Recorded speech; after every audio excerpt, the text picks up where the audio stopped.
नमस्कार. आज मी टिफिनसाठी भाजी दाखवणार आहे. सुकीच भाजी करणार आहे टिफिनसाठी.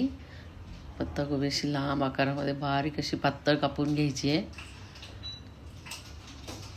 अशी लांब लांबच कापायची, स्वच्छ धुवून घ्यायची. याचं पूर्ण पाणी निघून जाऊ द्यायचं, एकदम कोरडी करून घ्यायची. अशा मिरच्या कापून घ्यायच्या आहेत उभ्या. टोमॅटो पण उभा कापून घ्यायचा आहे. जेवणामध्ये शक्यतो या छोट्या मिरच्या वापरायला पाहिजे, खूप चवदार असतात. तुम्ही जर 4 मिरच्या खात असाल तर तुम्ही ह्या 2च वापरा, पण यांनी कुठली पण भाजी खूप चवदार होते. पॅनमध्ये तेल घालून घेतलं आहे. जिरं मोहरी घालून घ्यायची आहे. चिरलेला लसूण घालायचा आहे. मिरची घालायची उभी कापलेली.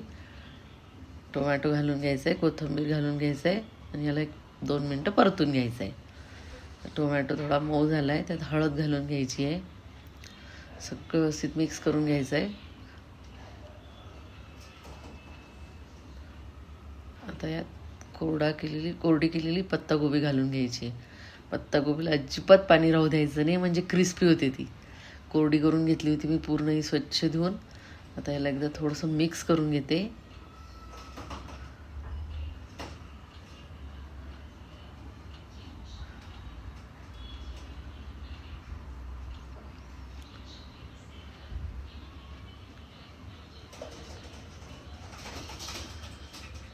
त्याला थोडं मिक्स करून घेतल्यानंतरच याच्यात मीठ घालायचं, कारण ती थोडी खाली बसते.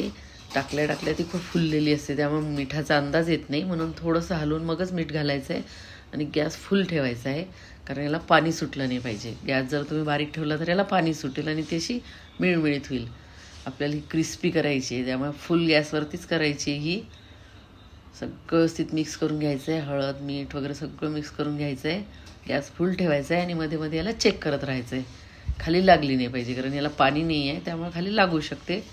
म्हणून मध्ये मध्ये याला हलवायचं आणि झाकण पण नाही ठेवायचं अजिबात, कारण झाकण ठेवलं तर याला पाणी सुटेल.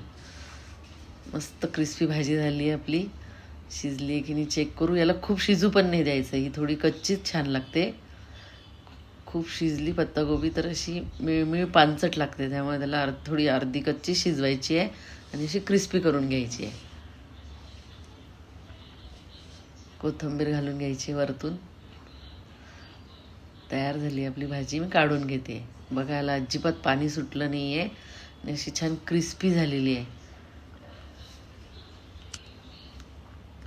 बघा सर्व भाजी किती छान क्रिस्पी झाली आहे.